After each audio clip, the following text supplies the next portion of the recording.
uh, parang nagbibigay kami ng inspiration because positive and very aggressive siya na to push through kahit ganun siyang may sakit siya.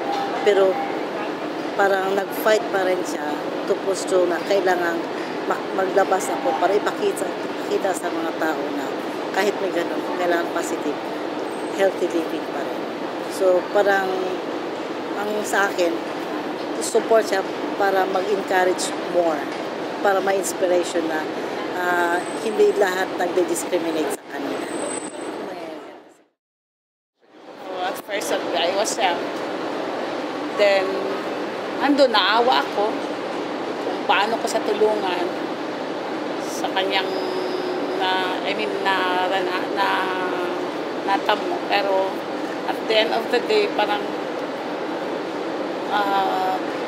sinusuportahan lang talaga na labanan yung sakit. Then, ayun. Yes, actually, hindi na kami nagulat. Kasi before we enrolled in the belly class sa kanya, nagsabi na siya ng totoo sa amin. So, nasa sa amin na yun kung magpatuloy kami mag-enroll sa class niya or hindi. So, yung impact is parang mas naano pa kami sa kanya. Yung para